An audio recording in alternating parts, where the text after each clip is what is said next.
So good morning, everyone. I'm very happy to be here. It's the second time that I'm going to Vilnius. We have 2 hours this morning that I will introduce a little bit the way I am developing my projects, my works. Before we start, bonjour, hello, good morning. I just wish to know very quickly to whom I'm talking. So I know very few of you, but who is composer here? Okay, so we have most composer, and then what do we have? Musicologists? Yes, and musicians, I suppose. All right. Did I cover the full range? No, because I smelled, I thought when I entered this building that it's for cooking, because in this, I don't know, there was a water faucet downstairs, so I said maybe I was wrong. Okay, I try to split this presentation, especially because there are a lot of composers, in 2 parts. One part which is more a general presentation. Some of you may already saw this presentation more or less, but I will come back to the core point of my way of approaching this compositional process. Probably you know, all of you, that history of art is a constant revolution. Otherwise it could not be any history. Artists constantly need to define new ways of conceiving art, new ways of doing art, new ways of developing things.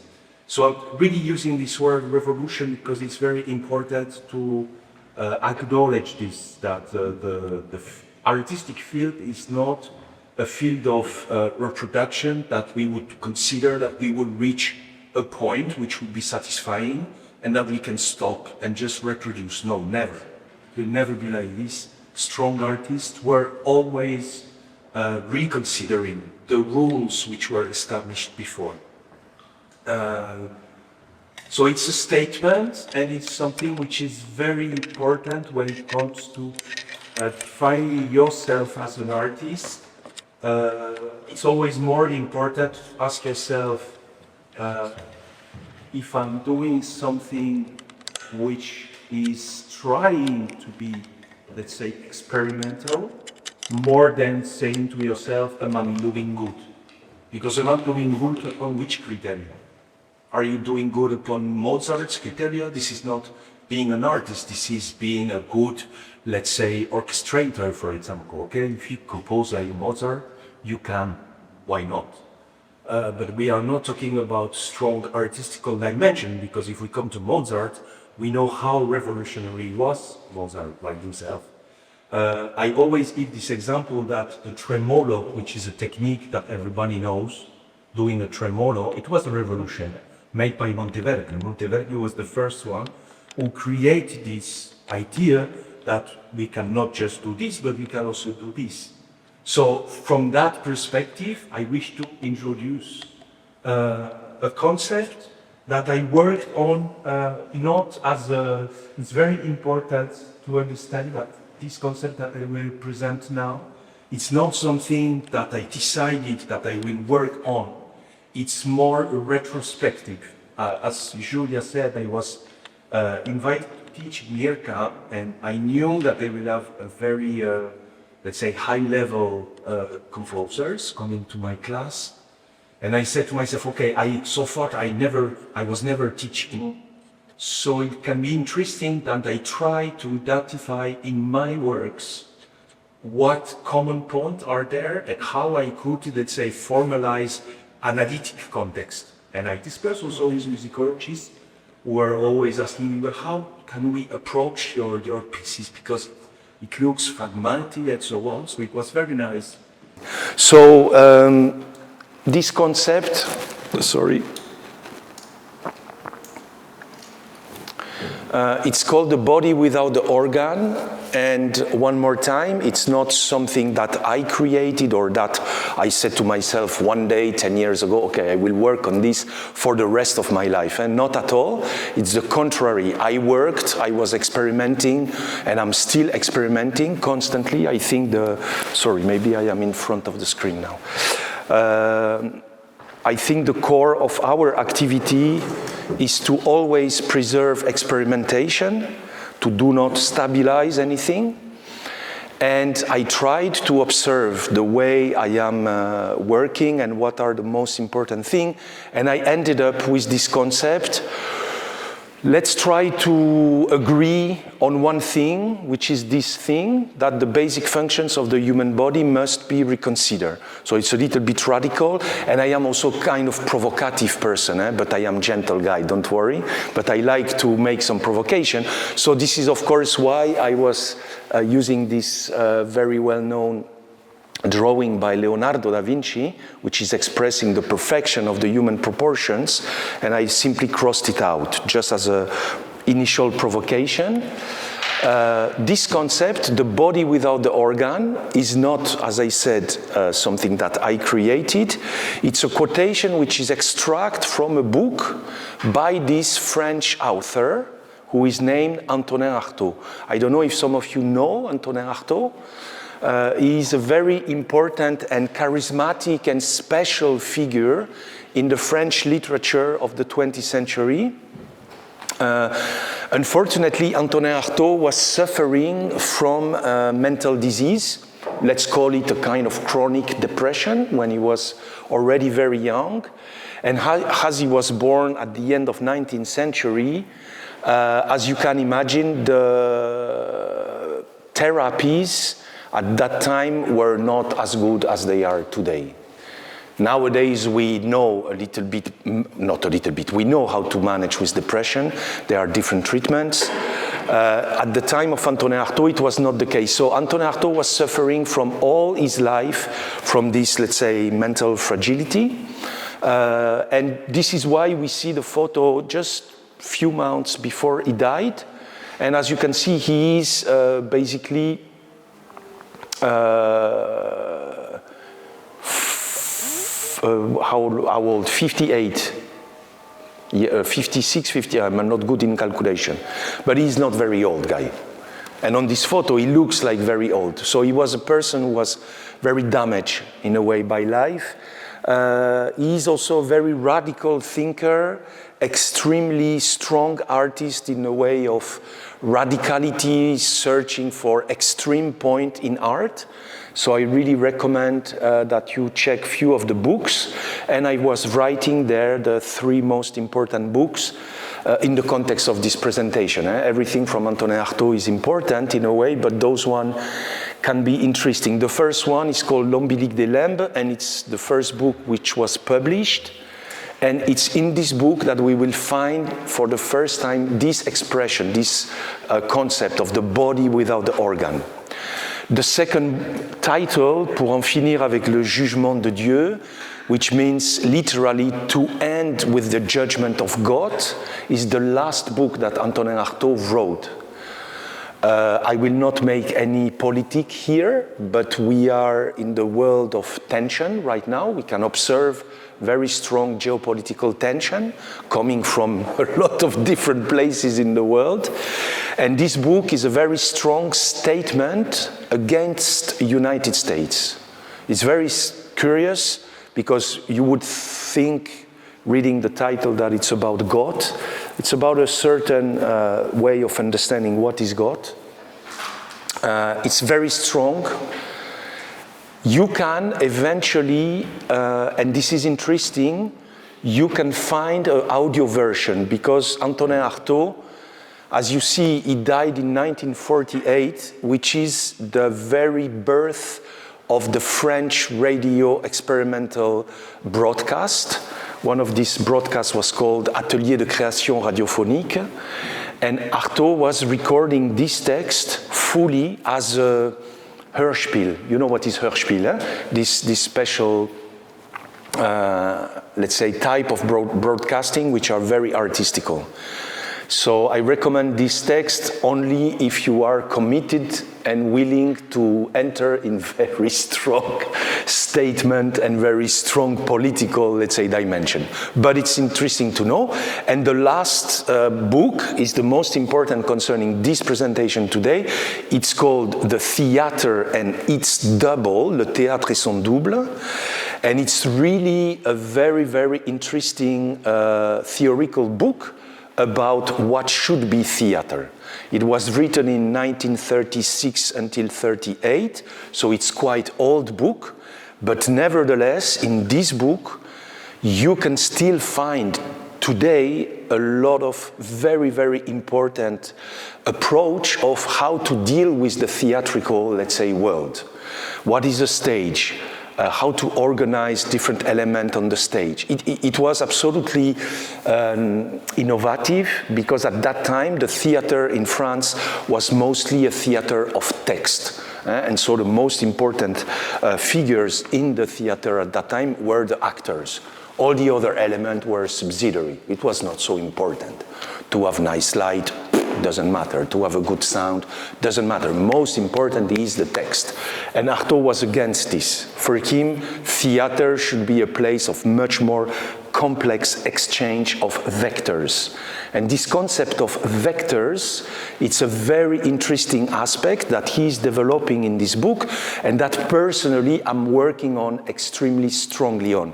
You know what is a vector? Eh? It's a invisible line which is connecting two strengths. So you have one strength here, another one here, and there is an invisible line which is connecting those two elements, two strengths. So if you start to think about stage in this way, it's of course a very dynamic environment that you are starting to face. I have here two quotations of Antonin Artaud that I will read them quickly. The first one means to find yourself in extreme inner shake. You understand that you are inside of you feeling a very strong movement, enlightened by unreal, but with in the corner of yourself, a little piece of the real world. I love this definition as a definition of art. It's very beautiful for me. Like the artist is a person who will put himself or herself in extreme experimental condition. So don't be afraid. If you need to go to the darkness, go to the darkness. If you need to be crazy, be crazy.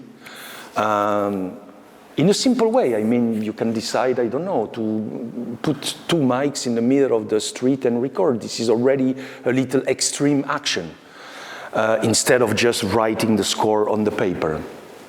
And this is what is beautiful in the case of Artaud, that you have in the corner of yourself a little piece of the real world. So something which is connecting you still with the reality, which means that you can still be pragmatical. And in our case, being composers, it's very important because most of the time we are not performing. We can, but in a lot of possibility, in a lot of situations, we are then delivering some elements to musicians or to, let's say, performers in general. So this is very important that we can have a little piece of this real world to be able to stay pragmatic. I didn't say it in the beginning, but if there is any question which raise up during talk, just raise your hand and we can discuss about whatever you want. The second quotation, it's a quotation which is defining a methodology, and this is also super important. The idea of a piece which is made on the stage, directly on the stage, which is facing the obstacles of the realization that the stage is proposing in a way. It implies the discovery of an active language, and I like also to define my music as an active music. Active and anarchist, this is typical from Artaud, we can skip this, where the usual borders of the feelings and the words are completely abandoned. What does it mean in another acceptation or in another way? is that in order to produce a piece of art, let's say a music composition, which is finally performed where? There, on stage. The concept is to do not think that we are writing words, therefore notes, which are then sent to the stage, but that we are starting from the stage. The stage as a place where the music itself, where the language itself can develop. So it's extremely strong. I don't know if you measure the strength of this statement, because in one case, we have been trained as composer mentally to know what we are doing. Major chord, I don't even need to go to piano. Da, di, da. I have it there. I have been trained to do this, so I can write it. Okay, I can do this. But what is going on if I go on stage and if there is the light on me or not on me? Can I visualize this? Can I mentally speculate on this? So in the case of just one light, it's okay. But if we start to think in terms of hundreds of vectors which can happen on the stage, it's of course much more complicated.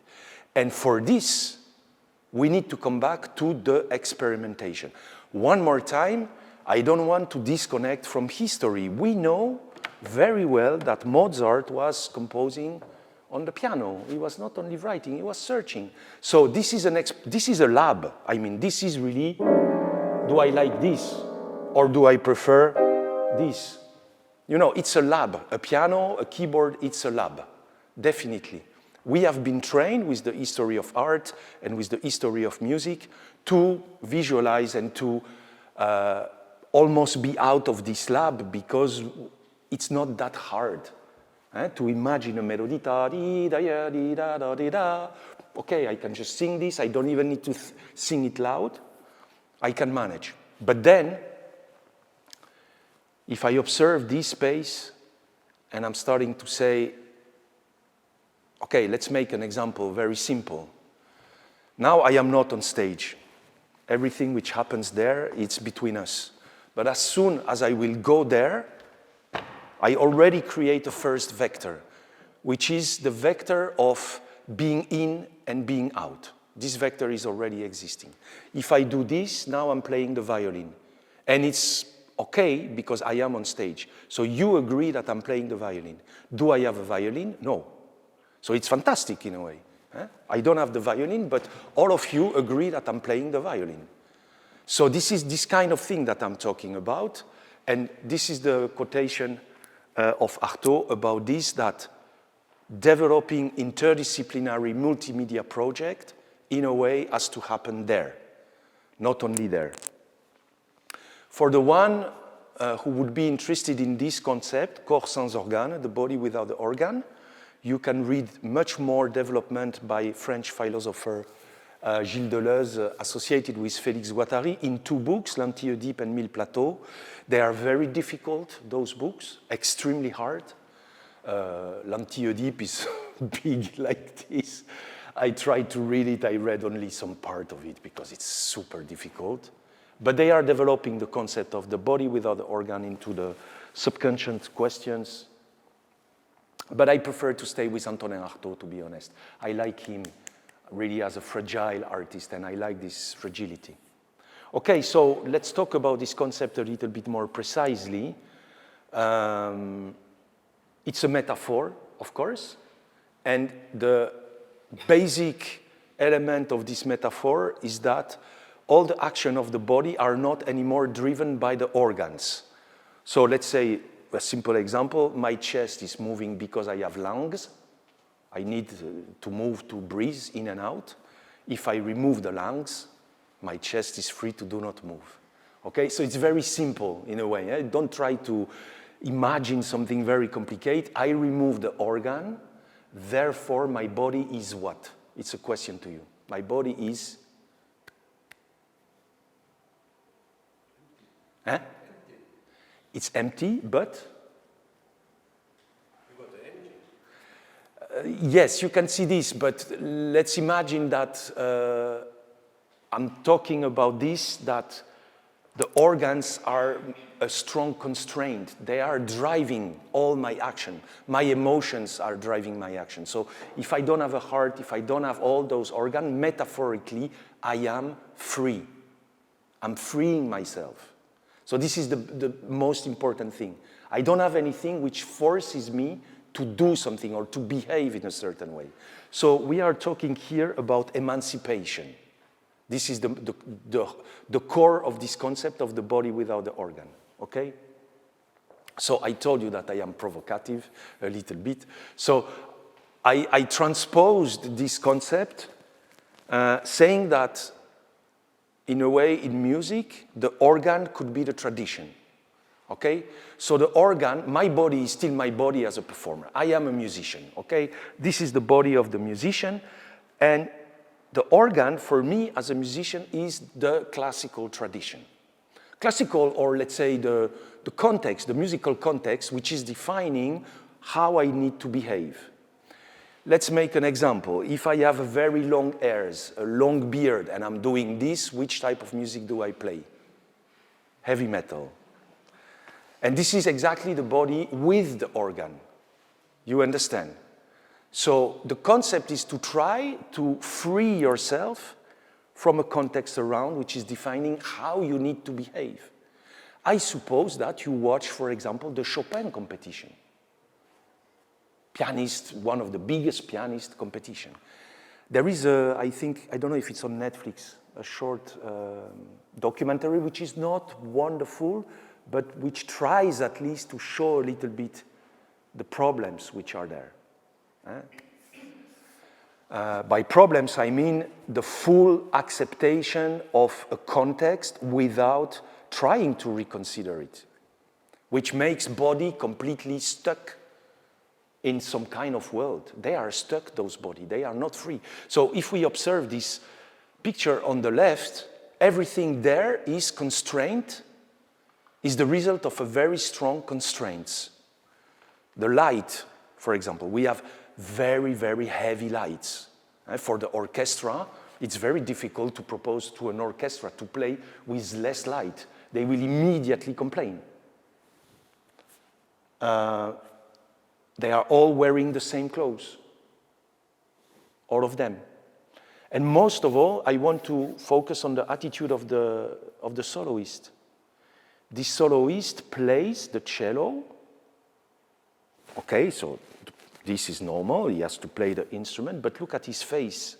He has this typical face of seriousness that you can also see with conductors sometimes. And sometimes you see conductors who are doing this kind of torero actions, you know. And this is really body with organ. They are completely fulfilling years of tradition and perpetuating this in a perspective which is, for me as an artist, problematic, because I don't want to just repeat. And I want to be able to say to myself, okay, if I consider a conductor, why this conductor has to do this when there is a crescendo?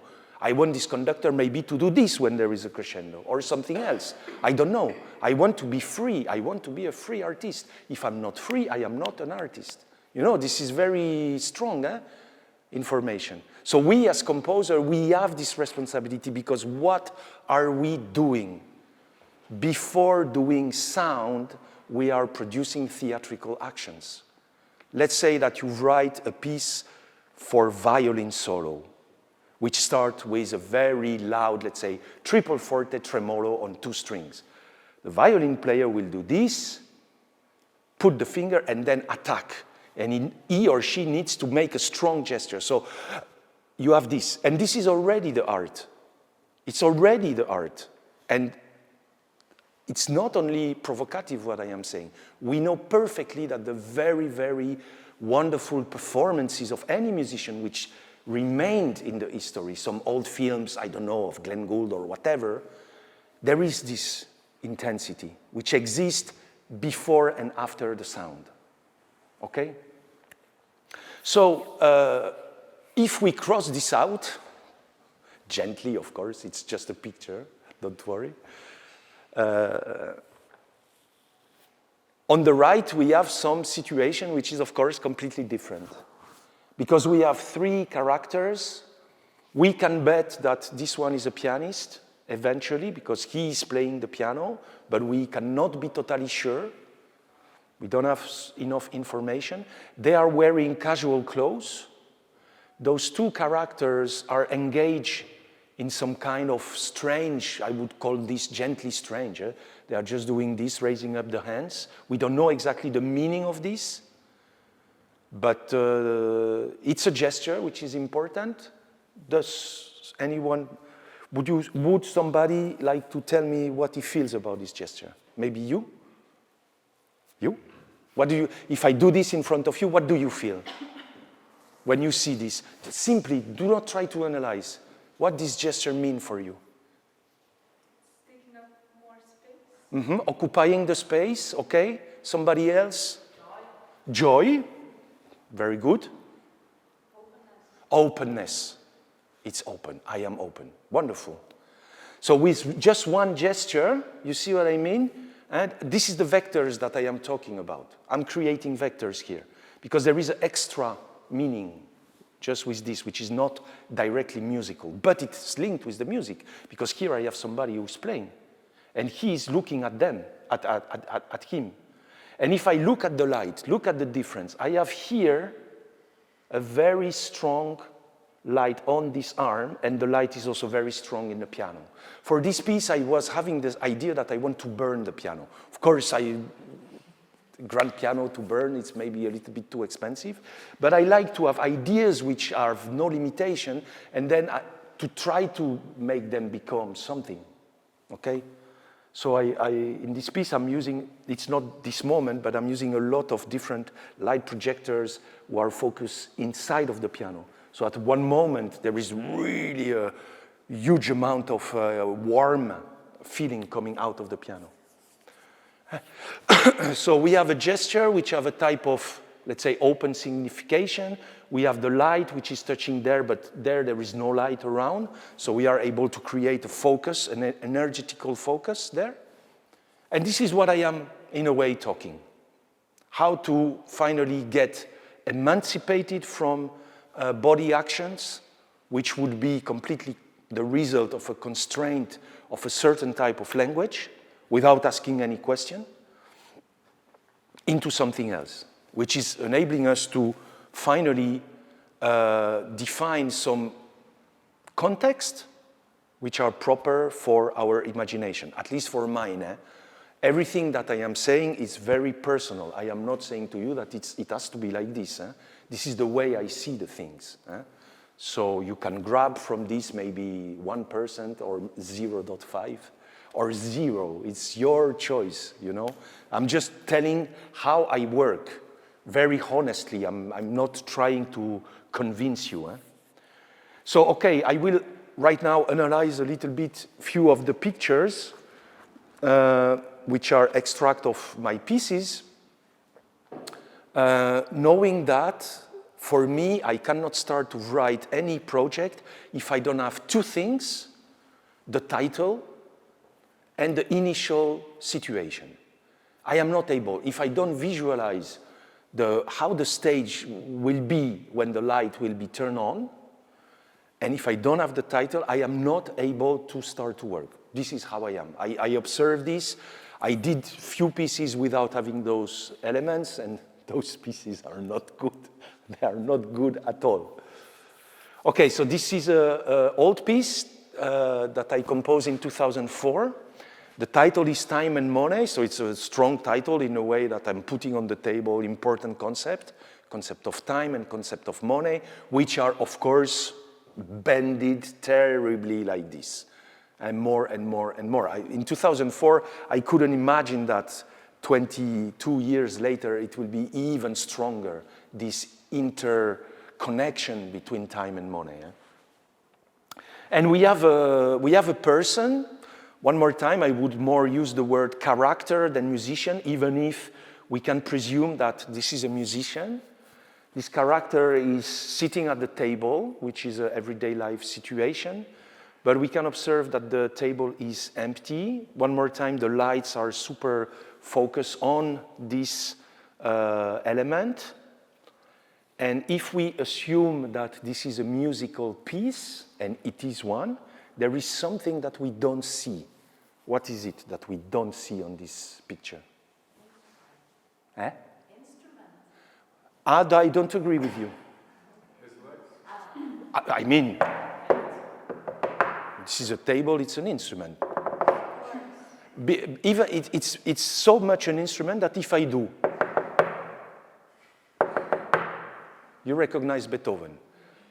So we have an instrument, so what we don't have? We don't see his legs. We don't see his legs, but he has legs.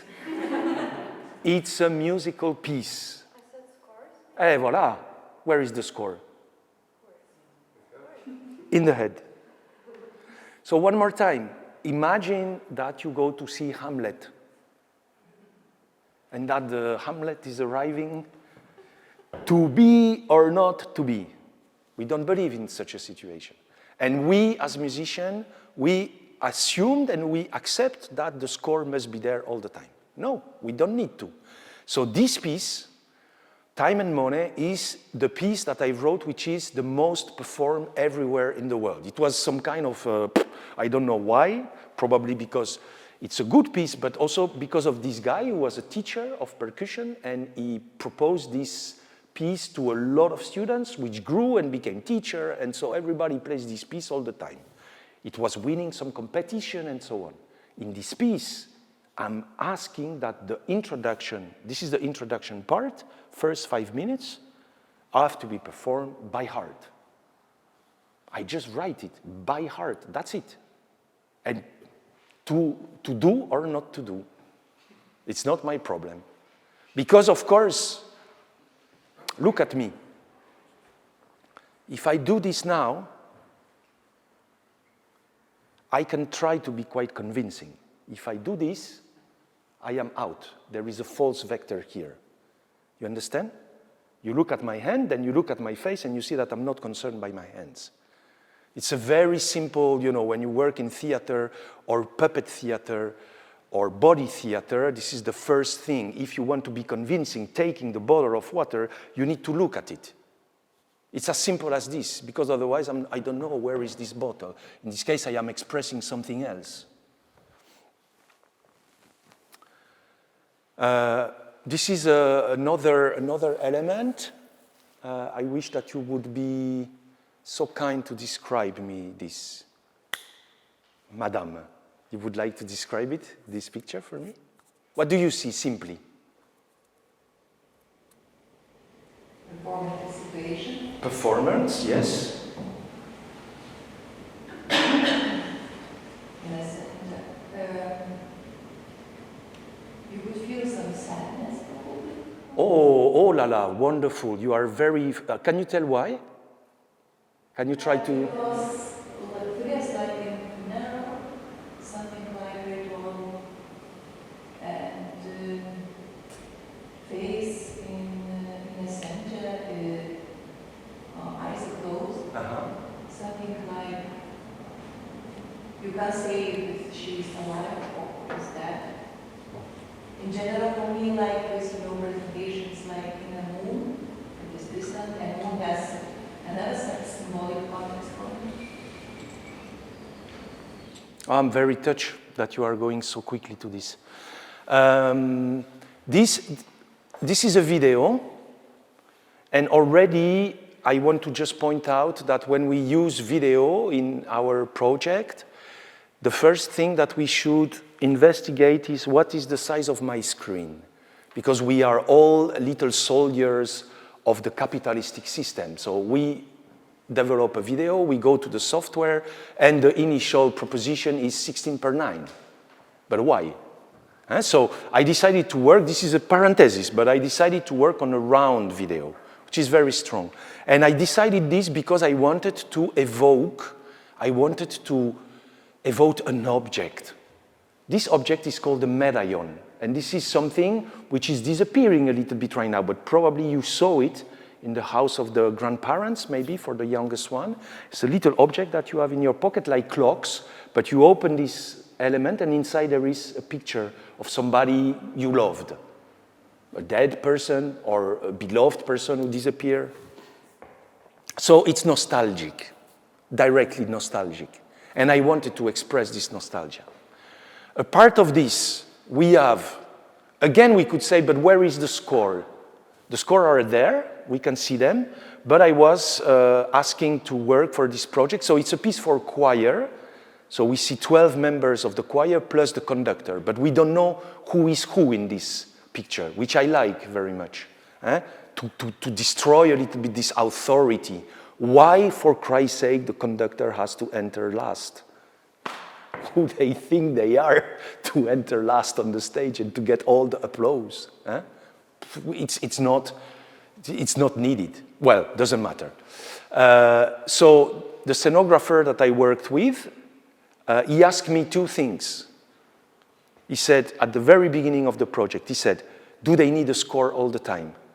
And I said, probably they are not. He said, think about it. So I managed to include in this choir piece, which is quite classic in a way, transition. So this is transition. Each transition is 2, 3, 4 minutes, 2, 3 more.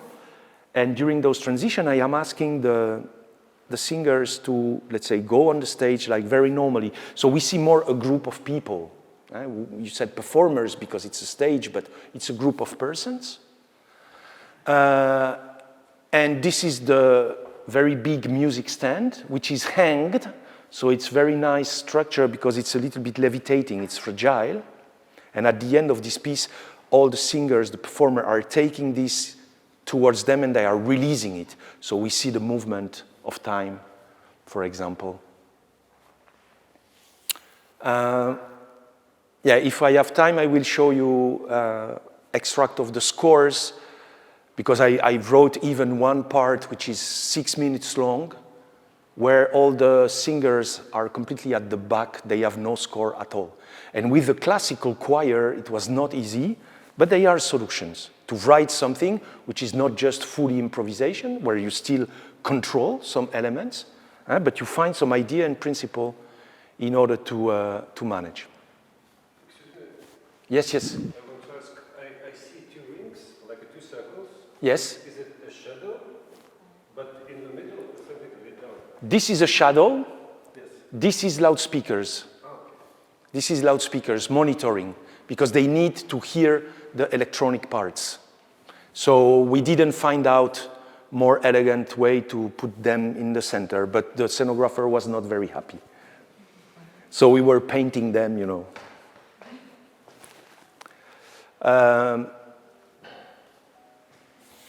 So this is a piece which is called Mad Max, and this is a piece in which I tried to solve the problem I have with this character, who is probably the most horrible hero of the Hollywood. I hate this guy. He's macho, he's dirty, he's stupid, he's brutal, he's not intelligent. It's a disaster. I hate those films and this character, even if this character is one of the most famous Hollywood icons. So I decided to put this Mad Max in a very awkward situation, and I wrote a kind of short monodrama. But one more time, we are clearly there in an environment where the vectors are not, let's say, conventional, even if we can acknowledge that it's a piece for percussion, because we see a bass drum here, we see a vibraphone here. But as you see, Mad Max at that point, he's so horribly stuck in his world that he's peeing on the crowd in front of him. We will see an extract of this, symbolically, of course. Another picture, which is extract from a show which is called Ghostland, a show that I did in 2017 of 1 hour. It's a piece for 4 drummers and video, lights, electronics. What I am interested there is the fact to have a picture in the picture. So we know very quickly that this is a video, but nevertheless, this video is projecting another world, another possible representation. Why? Because it's coherent in terms of the size. The most important, one of the most interesting and difficult task that I had to solve in this project was what is the size of my picture according to the size of the screen. I wanted this to be realistic. So for example, if I would project this picture now on that screen, it wouldn't work because this is too small. That cannot be associated to a room, okay? So I could do this, but I would create one more time a false vector. Here I have a coherent vector. My imagination is able to project myself in the outer space in a way. And in this space there is a ghost, obviously. And when I was saying to you that when you want to develop this kind of project, interdisciplinary project, you really need to work on the stage. This is the case. In order to create this picture, I was making really a lot of residencies, and I spent a lot of time. This is a puppeteer, this person, Katarina. And I wanted to work with a puppeteer because she's very much specialized in manipulating objects in slow motion. This is her specialty. And I saw her in a performance where she was manipulating a cube, but without the faces, just the corners of this cube. And she was doing this, and it was just a light projector just in front, and we could see the shadow of this cube at the back wall. And it was a piece for also, I don't know, 20 musicians. The musicians were spread in the hall. So we were constantly focusing on this fragile character. She was moving very slowly, creating tension, and we saw the 3D distortion of the shadow. It was wonderful. It was absolutely splendid. So I worked with her, and we tried. I said to her, okay, today the residency, the purpose is that you are a real ghost. So let's try to see, what do we need? We need a place, we don't need a place, we need this, we need that. And so finally we were buying a simple plastic foil, which is used when you are painting. And she was putting this and trying to figuring out which type of gestures she needs to do in order to create this figure. Okay, we will finish with this picture. Somebody wants to describe? You want to describe? Miss? Yeah, please. Yes? Can you just describe, tell me what you see? So it's a woman, but without her real face. Okay, so she has what? She has a mask, paper mask. So this is the cheapest mask you can do, photocopy or printer, that's it, okay? And who is she? She's a musician or? It seems like she's an office worker. Okay, very nice, but But with pianistic arms. she's definitely a pianist. Definitely a pianist, okay? What else do you see on that table?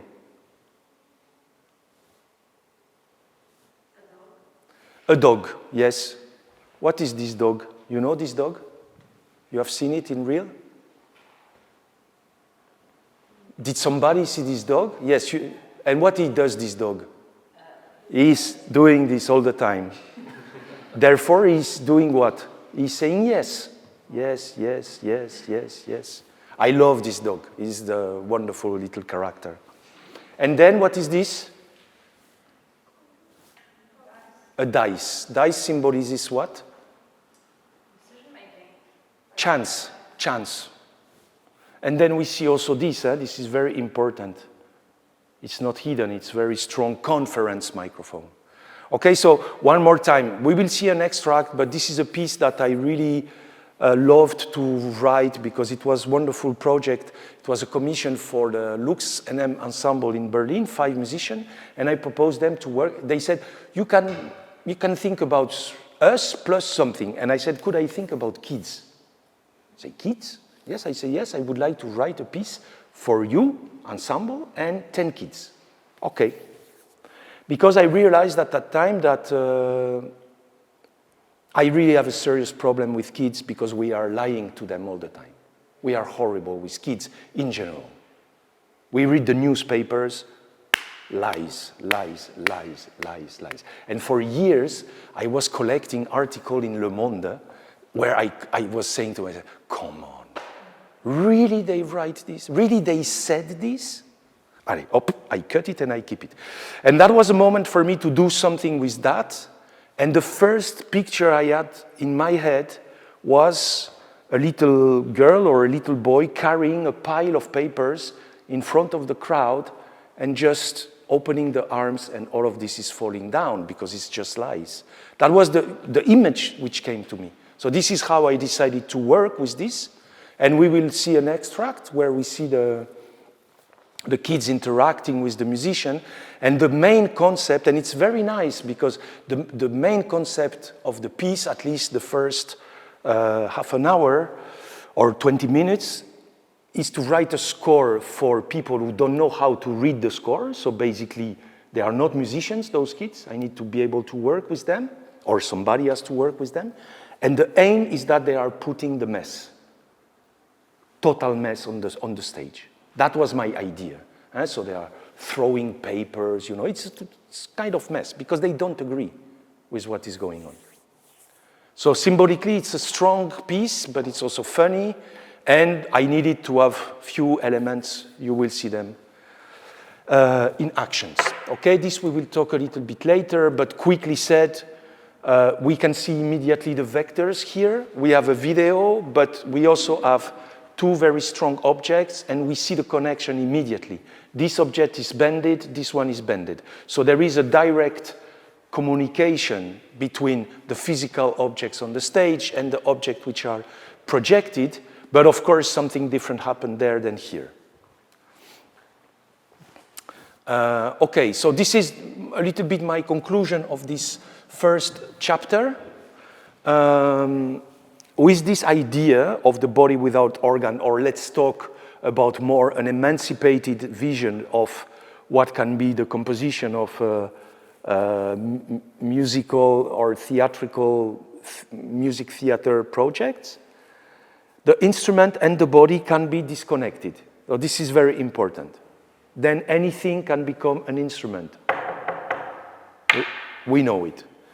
The sound exists without instrument. It's very important. Let's imagine all together a big concert hall, 1,000 seats. Totally empty stage, just one huge drum in the middle in front. Nothing happened. The lights are on, silence, 1,000 people are looking at this bass drum. And then we see a performer arriving from the back of the stage with a huge piece of wood, not even a stick. And this person is arriving slowly, looking at this instrument, and suddenly this person does this. There is the sound already. We are already protecting ourselves from a very strong impact. And maybe the piece is just to do this and never hit. But it will be a sounding piece, even if the sound is not there as a physical element. When we, and one more time, this is something, in classical music, we already know what is following this. So we don't need to have it, because we know the resolution. And if we follow the history of art, we see that then the guys are trying to find alternative to this simple resolution of the dominant 7. The lights are not only functional, they can produce something. They can produce sound, they can produce rhythm. A simple demonstration is this. I have a light here, and I'm producing a rhythm, a rhythmical pattern. It's not easy because my hand is small. Now it's better. The space, one more time, the question of the space is very, very important. We suffer about a very problematic syndrome in contemporary music, is that we are, and this syndrome is everywhere, it's not only in contemporary music, we are very much individualist in our world today. Even more right now with Instagram and all those things which are sending us like, I love you, little hearts, all those things. And this individualism is very problematic because it's make us focus only on our world. So let's say that very often I go to contemporary music concert where I have 5 premieres, but each composer was not concerned at all with the other project. So it means that I have very long changes between the pieces. All the universes are very different. It's very hard for me to enter in something consequent. And generally, the stage is fully occupied because everybody needs a little bit this, a little bit that. So if, for your exam, next year or this year, I don't know, you are planning to write contemporary music pieces and you all want percussion, maybe it's good to discuss about which percussion you can share in common. At least let's start with this, you know. It's something little, but it's already huge. Because space needs to be considered. If you have an empty stage, it's very different than if you have a stage which is already full of instruments. What I'm saying is very simple, but it's very important. And then the body, of course, interacts with all the other medium. The body interacts with video. The body interacts with spatialization. The body interacts with space. And it's not sometimes we don't think in that way. We say, okay, I want to add video on my piece. So you are adding, but you are not creating a vector. This is a vector. Now I am interacting. I ask the video to be on my body. So this is interaction. Okay? All right. We will watch extracts, 4 minutes.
Elle a pris mon riz sur mes genoux.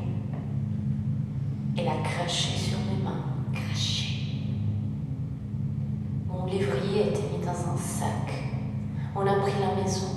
Entendez-vous le bruit qu'il fit quand à la faveur de l'obscurité ils l'emportèrent. Mais le son touchant comme une barre. Et je souffris grand froid. M'étendirent sur l'horizon. Quand on est pris dans l'engrenage du tigre,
as you can see, the question of those vectors is here very important. I think it's quite clear when we see those extracts and that there are multiple connections between different elements. But not only, I mean, there is also one very important element which appears in those extracts and the titles of my pieces, of course, which is the question of narrative.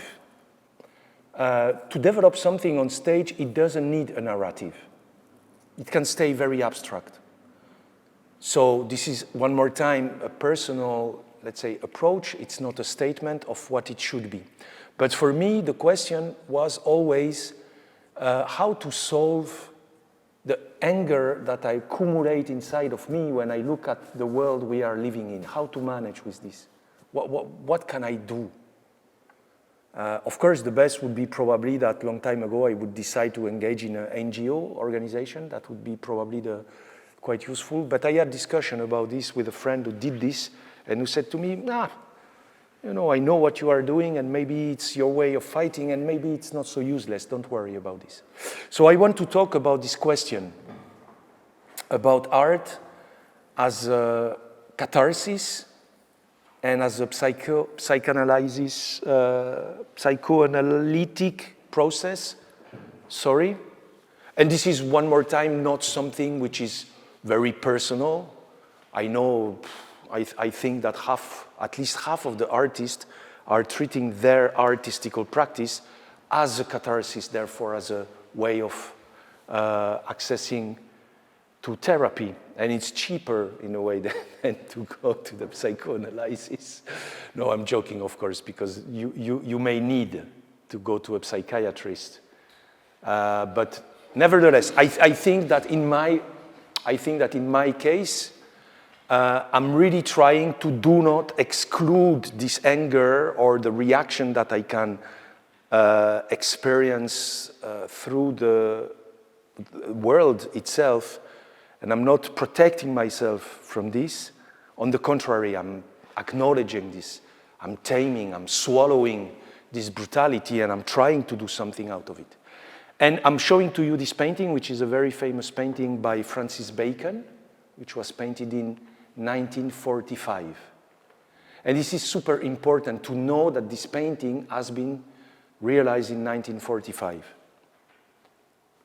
Because most of the artists after the Second World War will try to turn into abstraction.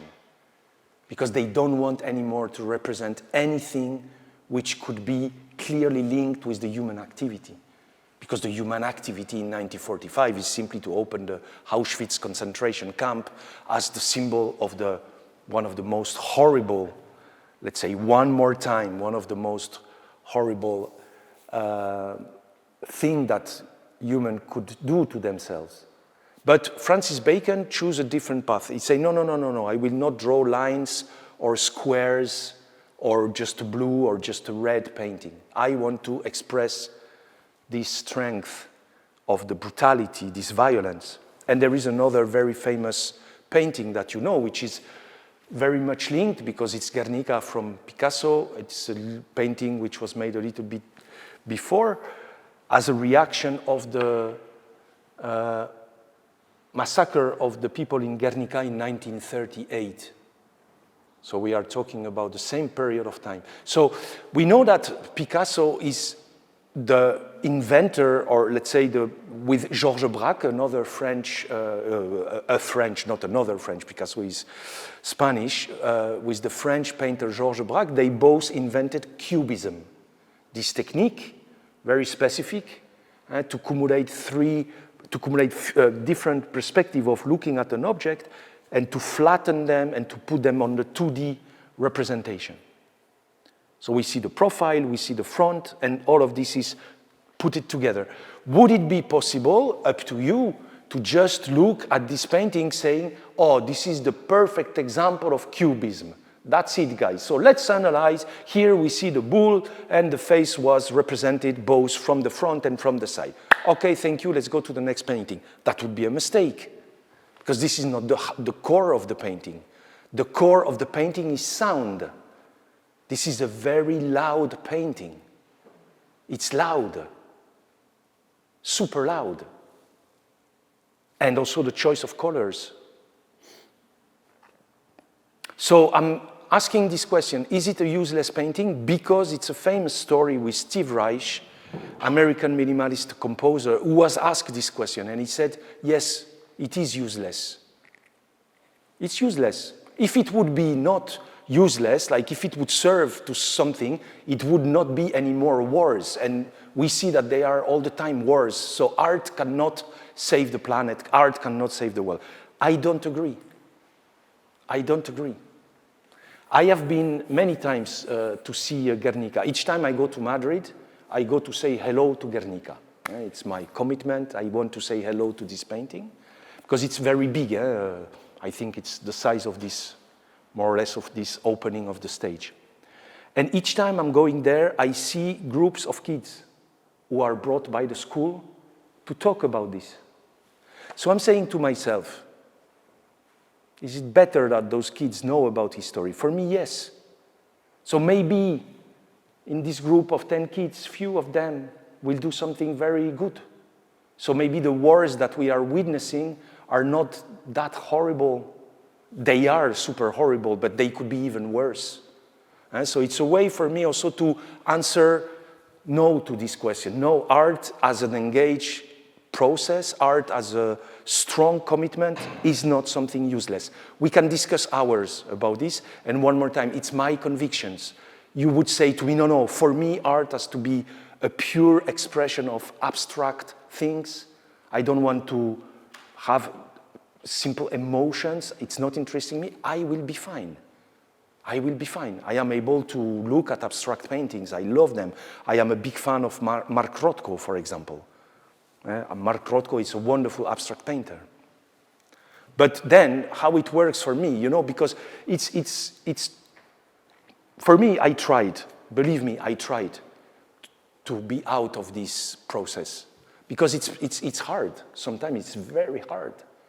I am so angry. I'm saying to myself, what can I do, Jesus Christ? This energy that I have inside of me. And I tried. I said to myself, maybe you need to enter in another phase of your life, wisdom. Put all of this aside and write complex mathematical structure with the music and just enjoy it. I tried. I failed totally. I failed. I was more depressed, basically, much more. So let's say the process is very simple. The world triggers anger. The anger triggers a reaction. This reaction is conscious or subconscious. It generates creativity as something that I need. And then the creativity, I told you, goes to concept. I need to visualize something, a world, an environment, a topic, energy. And the concept are then transposed directly to stage. That leads to process. So the what I call process is the organization of vectors. Do I have video? Do I have electronic sound? What is my instrument? Do I have only one instrument or 5 instruments or whatever? And this is very important, and we will talk about this right now because I think it can be interesting for the composers or whatever, to specific vocabulary. And this is the tremolo of Monteverdi. He was creating something specific. And when I'm working like this, I need to create specific vocabulary, and we will look at this now. So this is quickly just for you to see my drawings. So I need to draw quite a lot doing this type of work because I need to be able to not only to visualize, but remember, Artaud is saying we need to have one foot in the real world. So when I'm drawing, I see immediately the problematics. I see that if I want a screen here, I need to hang it there. So I need to have some bars. Here I want another screen. Okay, it needs to be hanged. So I will see the cables. Okay, I want to put the mess of drums there. Okay, I draw and I have this. But as you see, and this is also something, I want to insist on this, very often people can make a confusion and they could think that I am a stage director or a filmmaker or a choreographer. I'm saying, no. I am a musician. It's very important. I use extended world, extended techniques. I use those vectors, But as a musician, I have been trained as a musician and I love it. Because I have been trained to speculate extremely heavily. If you are able to write a fuga from Jean-Sébastien Bach without using the piano, the complexity it is, even in the context of tonal music, the complexity of this, it's phenomenal. It's huge. You know, let's make take the paper. No, I'm joking. Don't take the paper, but pa, pa, pa, pa, pa, pa, pa. If I give you the tempo, pa, pa, pa, pa, pa, pa, I repeat this 3 times, you are able to write it and to give it to any person. This is phenomenal. And the people in theater and dance, they don't work like this. So we have something that they don't have. And they have, of course, a lot of things that we don't. But I like this idea. So I was showing this to friends of mine, choreographer or artists from theater, and they said, come on, you were drawing this and you made this? I said, yes, because I'm stubborn like a composer. So this is really interesting to also do not think that what I'm talking about is just, okay, guys, forget about what you learn and go somewhere else. No, I'm using the tools that I have. And one of the strongest one is mentalization. I am able to mentally develop or hear or listen or visualize or conceptualize very complicated things. Okay. I will present this piece right now, a little bit more in detail.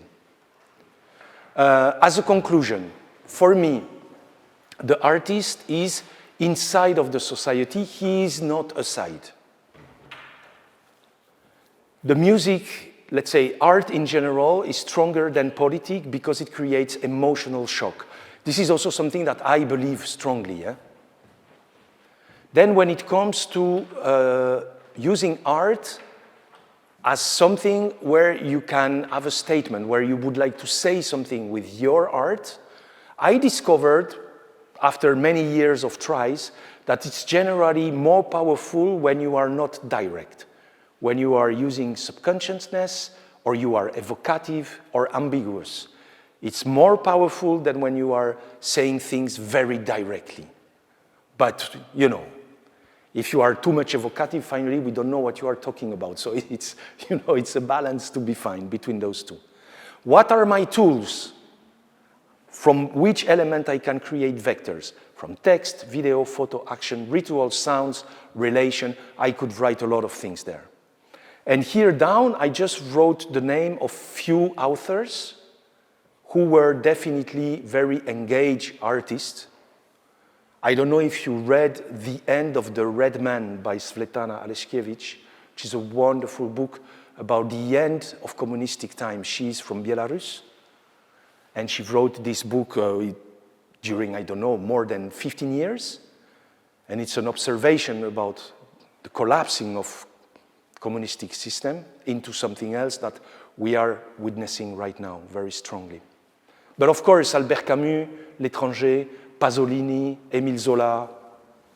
So all those writers were very important for me, and they are, I would say, really inside of the world they are living in.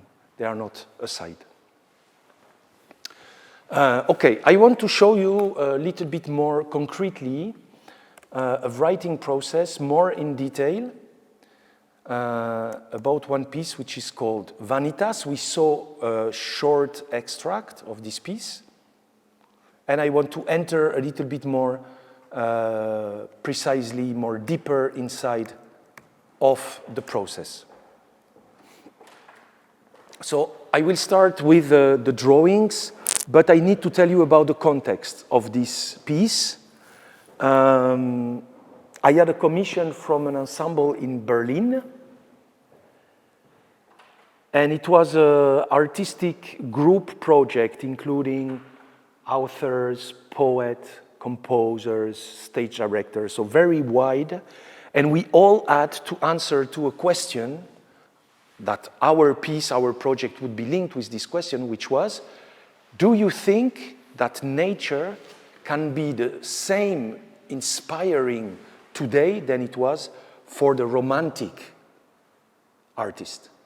Caspar David Friedrich, Goethe, where the nature is something which is still very mysterious, which can be very strong.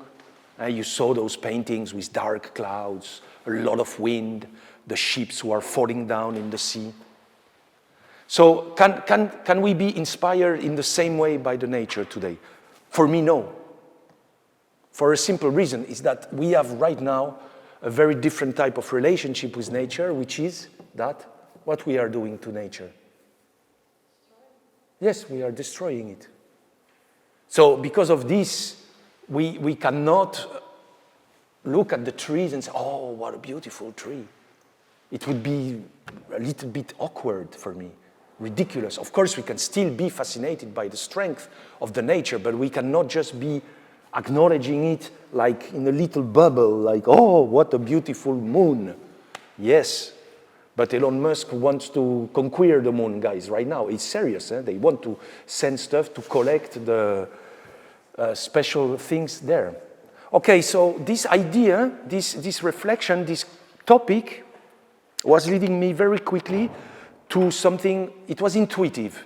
I said to myself, okay, how can I express on one side the strength of this nature which is still there, but on the other side, how can I express the fact that our society is systematically destroying it? And I had an idea which was to create an opposition between organic and plastic. I said to myself, okay, that will be enough. If I show plastic on one side and organic on the other side, I create a tension, I create questions. Therefore, I am answering to this subject. So, because of these two elements, I started to think about everything in this piece in terms of duality, in terms of symmetric duos.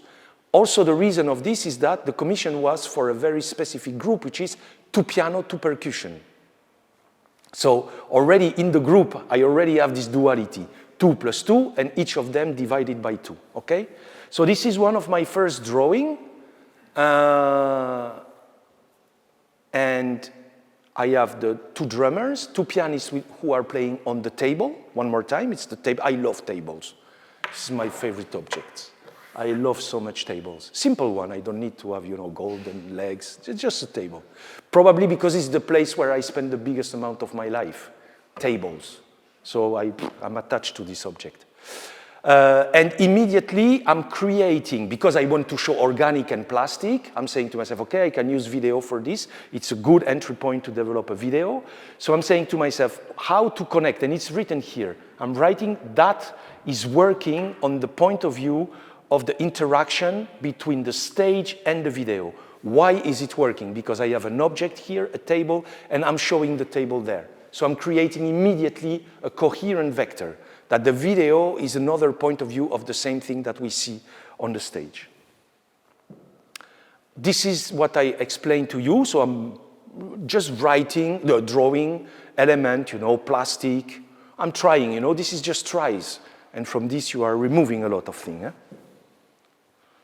This is not so important. This is important, but I will show a better drawing about this. This is the same. This drawing is super important because I like to find a cheap solution because I'm not a rich person. Contemporary music is not a rich network. There is not so much money, much less than in theater generally. So we need to find out a cheap solution. And I like also to think in terms of, okay, what is my biggest strength as a human is time. I have no problem with time. I can spend days and days and days of doing stupid little thing. I prefer much more this than to try to find, I don't know, a group, commission, a funding to have 25 people who will open softwares that will do the job for them, So I was making this drawing and very quickly I understood that what I need to shoot is not 2 tables, but just one.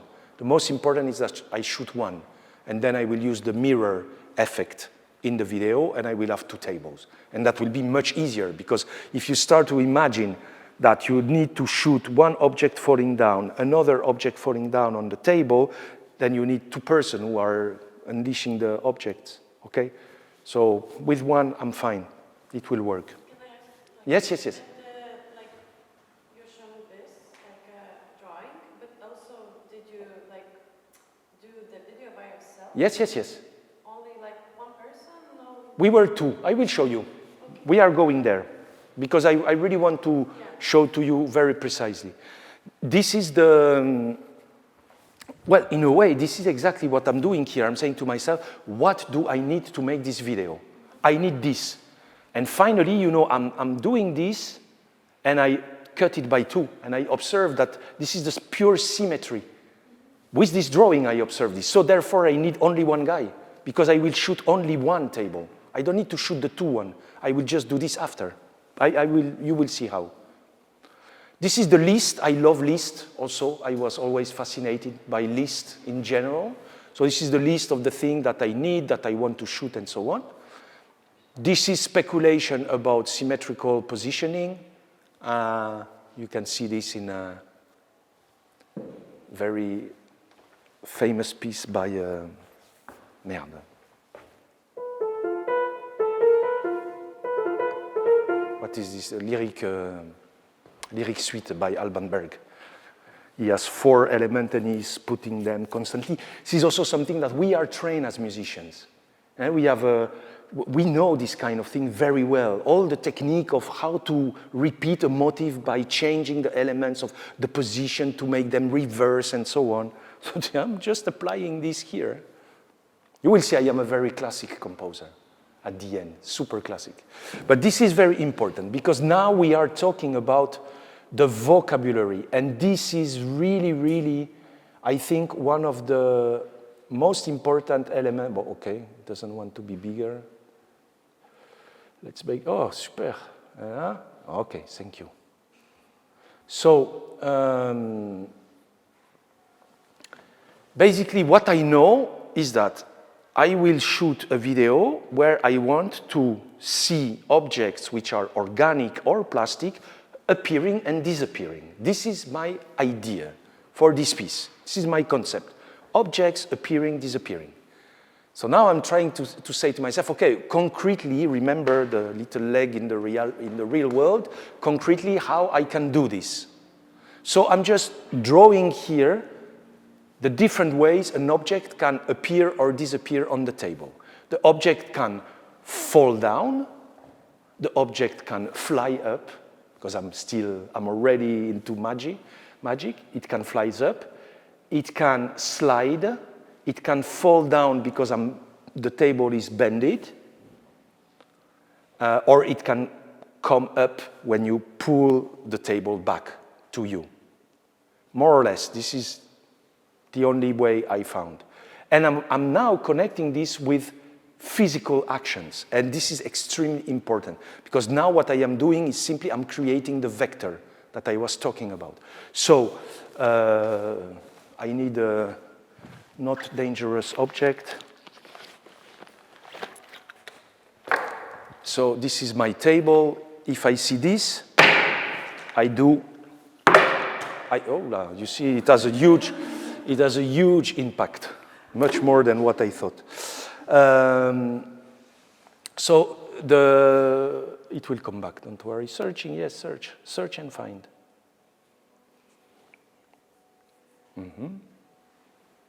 Yes.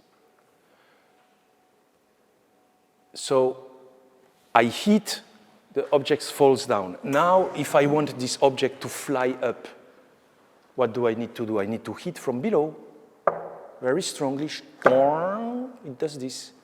If I want this object to go down on the floor like this, I just push it. Okay, I do this, and the object falls down. And if I want the object to fall down from the table, I take the 2 legs, and I will not do this because I have my computer on it, but I do this, and the object will fall down. And that's it. I write here also little connection which I find interesting, like the rolling on the snare drum.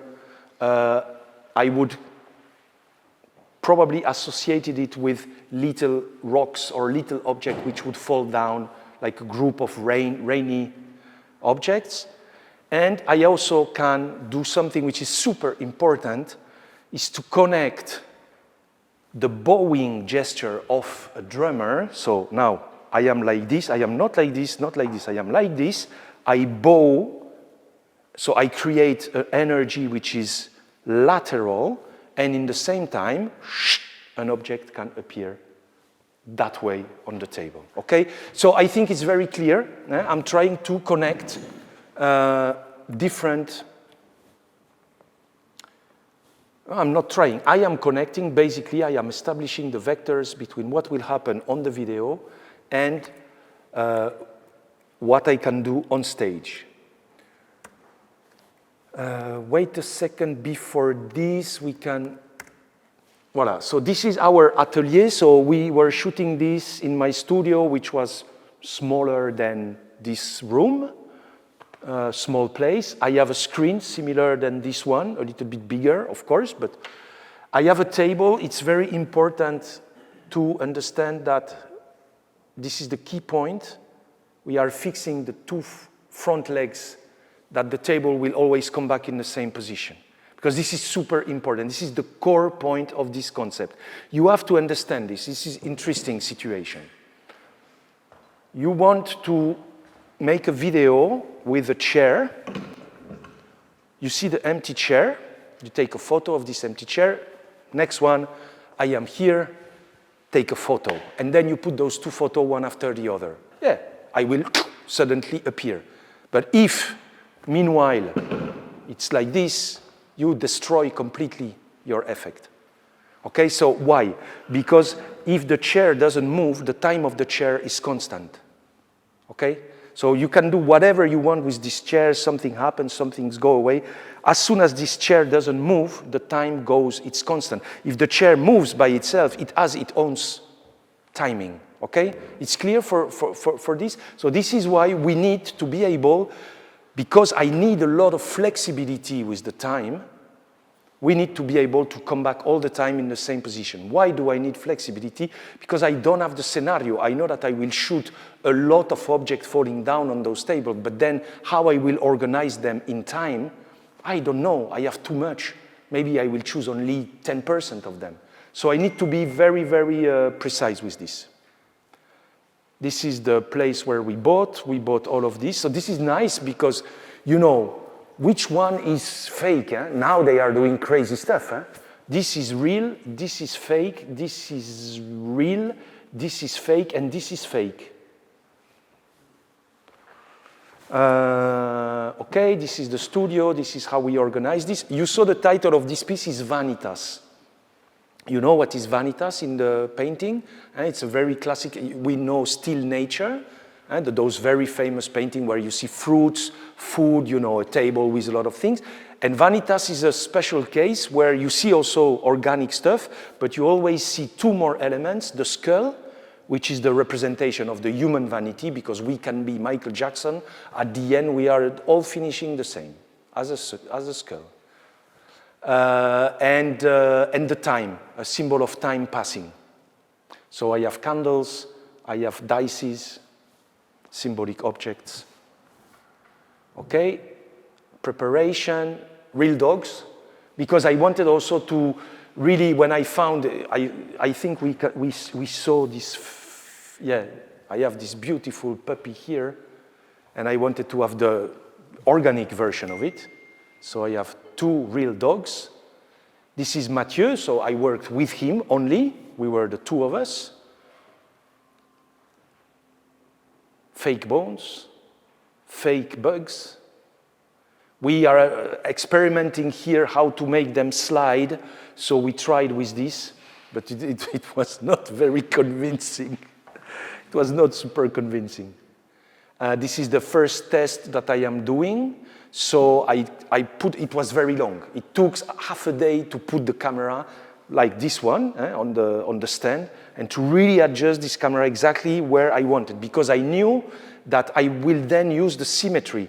So you have to imagine that I have here a symmetrical line and that I will be able, clack, to reverse. So I need to have enough material that I can see the table, but I discovered that if I want to see the full table, I am too far away, and I'm losing a little bit this impression of being with the objects. This is the reality of the shooting, because when you shoot organic stuff like eggs, then you need to protect yourself when you pull down the eggs. Ground, etc. And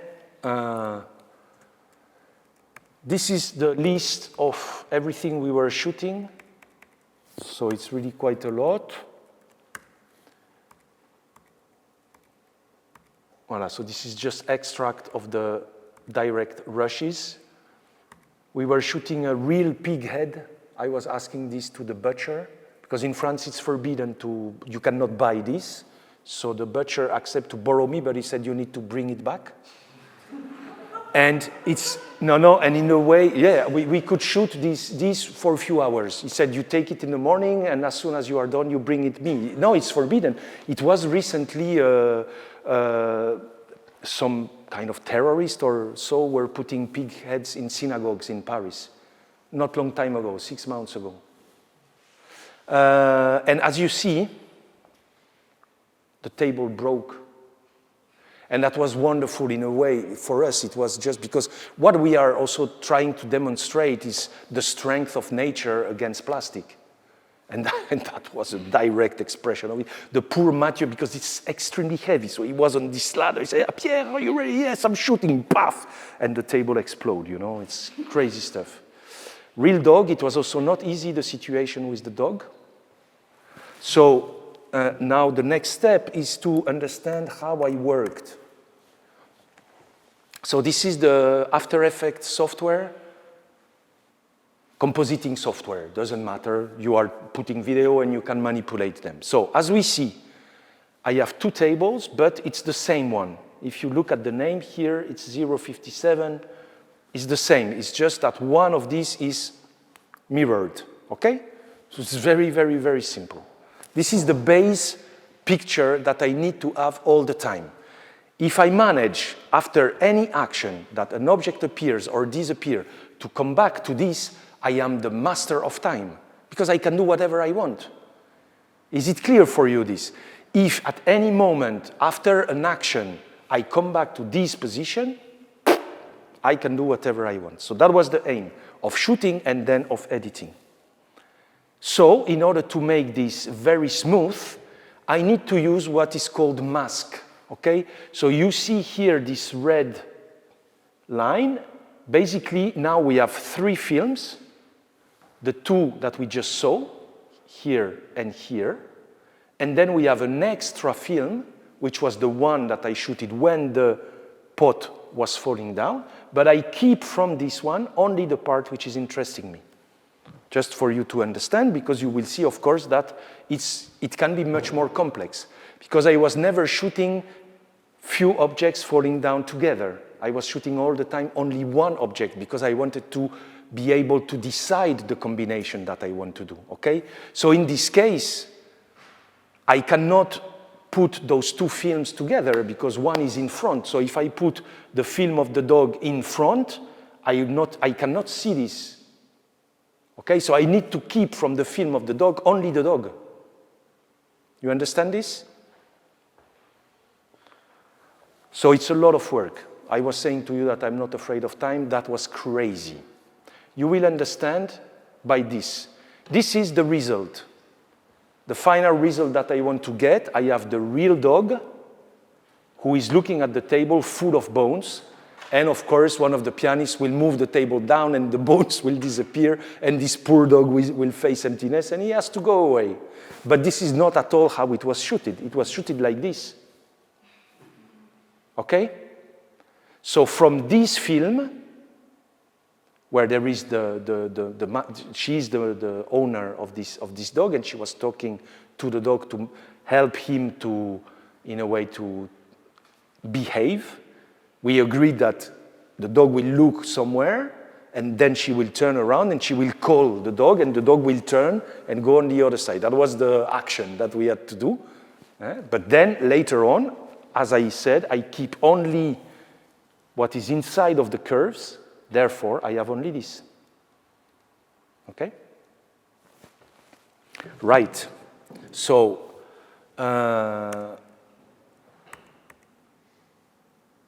Now I will show to you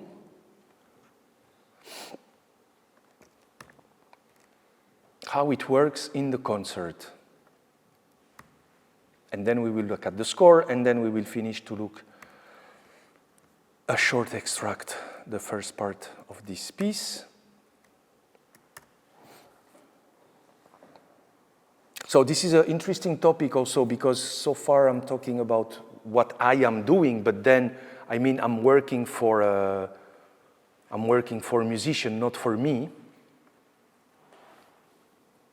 So always come the time of the concert. And this is also very, very important. So this is what I am using.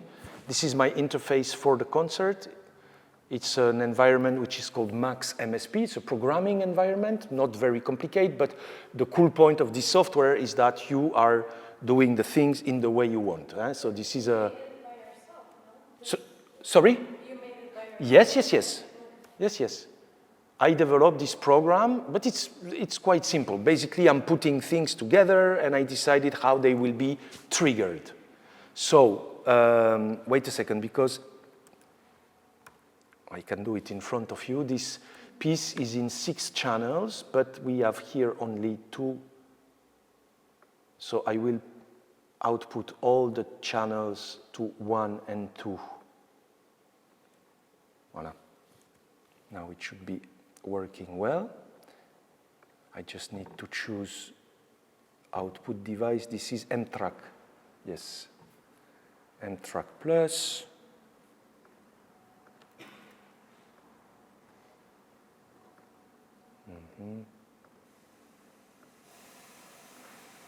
Here I can test that I have the signal, left, right. We see that left, right are not properly connected, by the way. It's not a drama. It's okay. So now what is going on is that in this piece, it's always a very important question, how to synchronize all those elements at the end. You know, I have video, I have electronic, I have a lot of things, light, and so on. So there are, in a way, several techniques.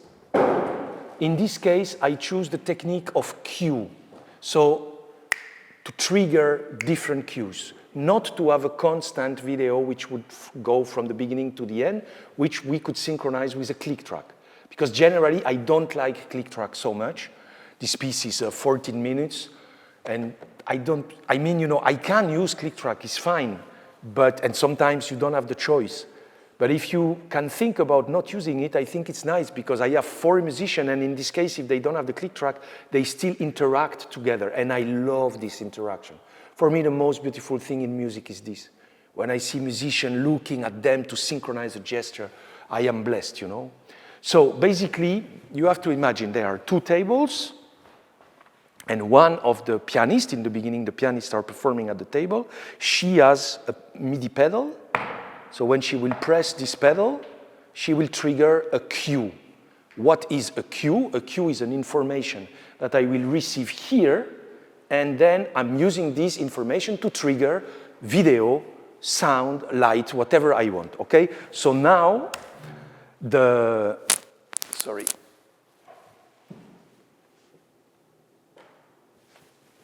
I need to... You pressed on-off audio. What? You pressed on audio on-off button? Yes. Audio on-off, remote on-off. I put on everything, but this doesn't matter because this is my program. We are focusing on the concept. So now I don't have the MIDI pedal, but I have the space bar of my computer, okay? So when I'm pressing the space bar, I'm doing exactly what the musician would do. Okay? And then, but I'm controlling this time. This is what is great. Now I can go for a coffee. I can come back. And why? Because, and this is very, sorry. Sorry. It's my mistake. This is very, very specific to this piece. I'm sorry, sir. It's because I have a content of a video. So now, We can see it because we see some artifacts. Now it's not moving anymore, my video. But we think it's moving because the sound is keeping going. But the time is stopped. But for us, it's not stopped because we are in a series of actions. The same when the plant is falling down. Okay, no, this one is disappearing immediately. But this one, we are waiting. We see that it's moving, and at one point it will stop to move, and it will transform into a photo. Now it's a photo. But we think that the time is keeping going, which is very specific in the case of this project. And when I want, well, let's say when I'm following the score, I give a sign, and let's go together. So now, if we are observing a little bit more precisely, it was super challenging to do this. Because when I got organic, you see, I have the ground here. So how the ground will disappear when it will come back? You know, when you come back with the ground, some of the ground is stuck on the table. So look only at the ground, up. So I'm using a lot of little effect. Up, now the ground was disappearing with the pot. But with plastic, it's no ground, so it's very simple, you know. Okay, so this one is totally impossible. I will hit the table from down, and it flies, because I was hitting quite strong. Tomatoes, fantastic. You see the difference between the plastic and the organic. And when we go up, I'm cleaning the table. So basically, just to be a little bit more, enter a little bit more in the details of the technique, I was recording this movement with the table, going down and up, empty, without any object on it. A lot of time, with different speeds, slowly, faster, you know, all of this. I had 10 versions. And then when Mathieu finally was going below and doing this in real, he's going down, and when we go up, I make a crossfade between the film without object and the film with object, okay? So this is how I can manage with the masking technique and with this technique of crossfade to all the time come back to this position. And so on. But I have a question. Yes, yes, of course. You're changing like cues, and it's always going just forward. Yes? Like when a musician presses The pedal, yes. like one, It's the next cue, yes. it's never like 1, 2, 1, 3. No. It's like No, no. on the score. Yeah, I'm a classic musician. I read music from left to right, and I go with the timing in the... No, but I mean, it could. It could. In this case, my idea is to really keep going, you know. There is no... For me, there is no reason to go back. So basically, this counter here, each time I press, is the next number. So now I am at 18. I'm pressing, I have 19. And 19... in the audio and in the video is detected to be triggering the cue 19, the video 19, the sound 19, the light 19, and so on. Not in this piece, but I made a lot of pieces with the light, and it's triggering also the light without any problem. And we also use specs and speed. Yes, yes, yes. Yeah. You can control even your coffee machine with this software. You can connect on internet. You can do whatever, you know. It's very nice. I will show you finally the score, because I think it's very important. In all the extract that we saw previously, there is almost no improvisation in my music. Everything is written, and everything is written generally very, very precisely.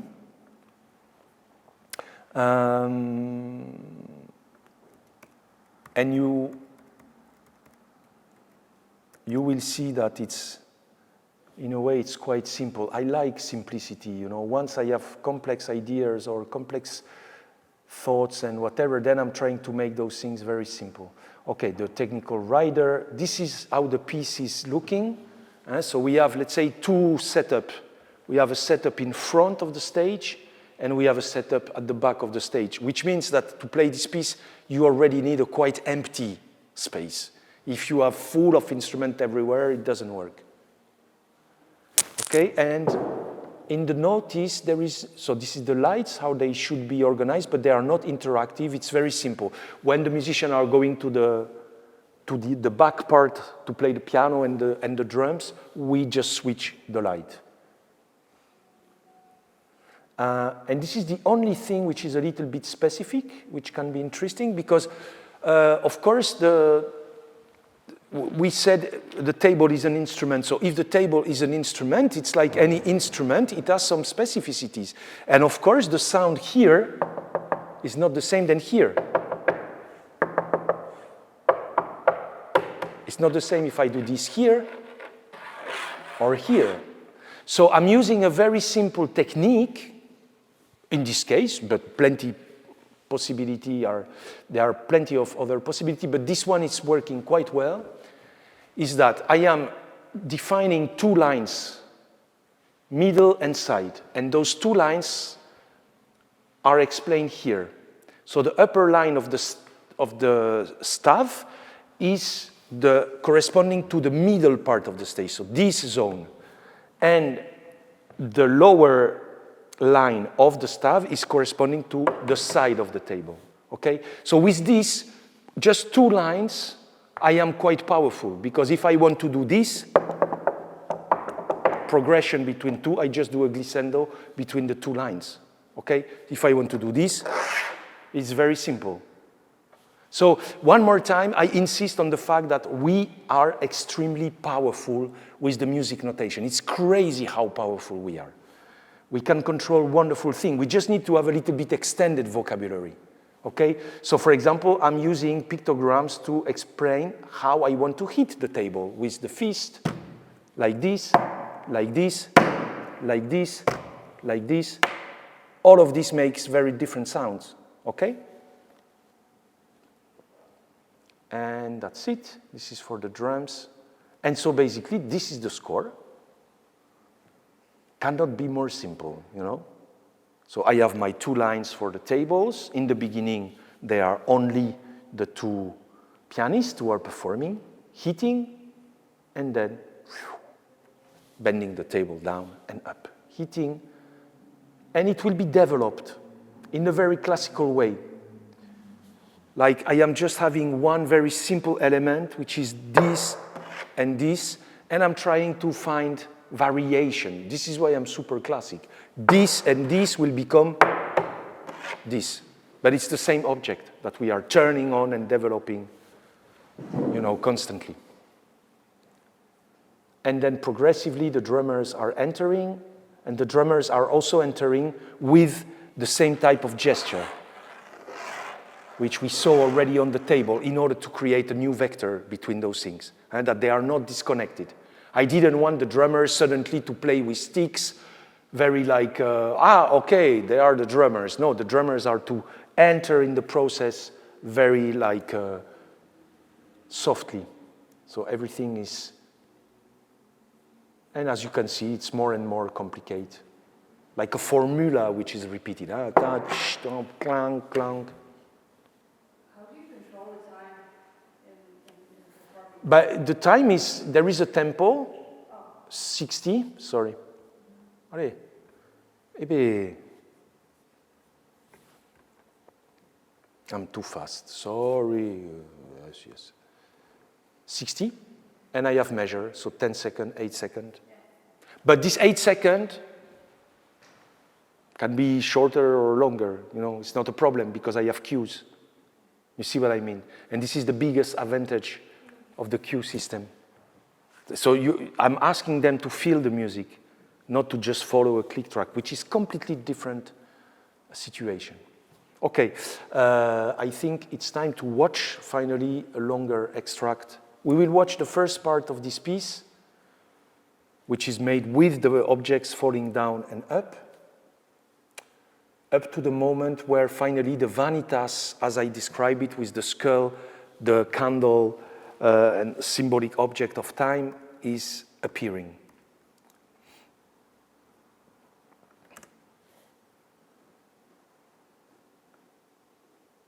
And please, in the beginning, really observe the connection that I'm trying to make with the percussion. all the percussion gesture, I'm really trying to mix them with the other gestures which are made by the pianist.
Voilà, and this is the moment where this vanitas finally appears.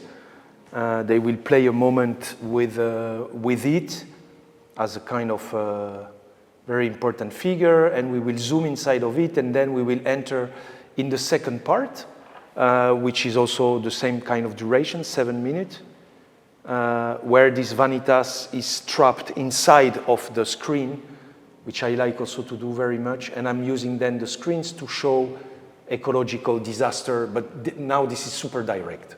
It's very direct. We see the chicken exploitation, we see a lot of things here. And it will become very, very wild and noisy and totally out of control. What I want to say just to finish is that all those pieces, this one, for example, requires also from the side of the performers an acceptation that they need to twist a little bit their classical skills. And to be convincing with this, it's very difficult. It looks simple, but it's not simple at all. Because, for example, pianists are not trained to do this or this. This is not in their genes, you know, as pianists. But I can say, I can observe, because I am doing this kind of project since many years, that more and more and more musicians are willing to go into more performative, more theatrical dimensions. So there are right now a lot of musicians who are really asking even to go in this direction. For them, it's great. You know, they work with people from theater, and this is where the collaboration is wonderful. If you as a musician, you would start, or as a composer, you would like to start to do things with gesture and thing, I really recommend that you also work with choreographers who are specialists of this. And will learn you, for example, you do this, very quickly you will hurt yourself. And with a choreographer, you will not hurt yourself, because they know how to control the weight of the body and so on and so on. I think I am more or less done. We have a few minutes. I wish to answer to some of your questions if you have some questions, comments, reactions. How long did it take for you to create all this piece? This one, Yeah. I think a piece like Vanitas, I would say it's several months, something like 5 months, 4 or 5 months, something like this. It depends, you know. What was long in this piece was the video. The video was very long because this process of extraction, following an object, you know, I will show you another example that you can really understand.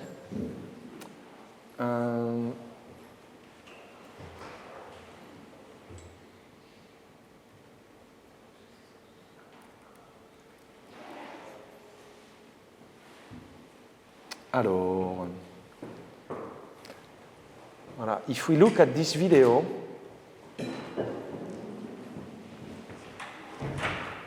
this video is just the mouth of an actress, okay? It's a real mouth of an actress that I was filming very close.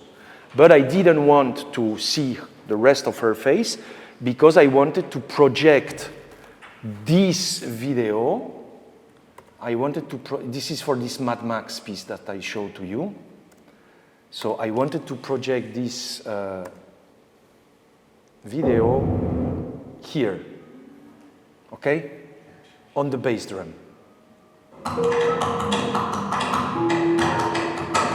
Okay, so of course I don't want to see the nose, nothing. When I'm coming back to this video, just to that you can understand, I will show you, for example, this one is easy, this is easy, this is easy. Voilà. This kind of video. Look at the amount of different, how different is this mouth as an object. So you have to imagine that what I did for this, I put 1, 2, 3, 4, 5, 6, 7, 8 points to define my mask. And frame after frame, I was re-putting those in order to follow the mouse. I'm shooting at 50 frames per second. So You can imagine. I have 8 points to change 50 times per second. So this film is already, you know, it's 21 seconds. I let you calculate. Guys who knows a little bit video will say to me, but you are stupid now. AI is doing this, but I don't want. I like to do this by hands. I really like it. And extra, I tried, and I will give you the word. I tried to use those elements, and I'm not satisfied. There is something which doesn't, for me, I like that here, for example, I see that it's not very well done. There is a little problem. And I like this kind of human failure. I like bugs, I like artifact, I like this kind of thing. So I spent for the video like this, I think I was for 3 weeks, every day, 8 hours moving the points. Only this. But I think a hack could be just use a green paint Yeah. somewhere. Yeah, I know, and then you remove. Yeah, for sure. But I was fine with this. Really, I am fine with this. I like to spend time. You know, I like to spend time because I like the resistance of the matter. I will never forget, you know Giacinto Scelsi, this Italian wonderful composer? He wrote music on one note for orchestra. If you don't know those music, just listen. It's from the 60s. Wonderful pieces. Sulla una sola nota. And this guy spent days playing one note. Days, one note. So I'm not that crazy. To spend 3 weeks moving 8 points, it's already very generous activity compared to playing one note for, you know, months. So yes, it depends. I have a workflow now, which is, and I'm starting to feel that I will need probably to maybe change my activity, become a taxi driver or something, because this workflow has become very efficient. What I'm doing generally is that I'm writing scripts, scenario. For example, now I'm working with Julia, and the work, I can even show it to you because it's not a secret. But the piece, firstly, is written like this. This is the piece. Voilà. This is the entire piece of music with all the actions, the different, you know, parts. There is a dialogue at one point and so on. And then from that, I start to shape the different media, I prepare them and I assemble them. So that's it. Thank you very much. I am still there, you know, I will go out to smoke a cigarette, so if some of you still want to talk, it's completely fine. Thank you very much. Voilà, thank you.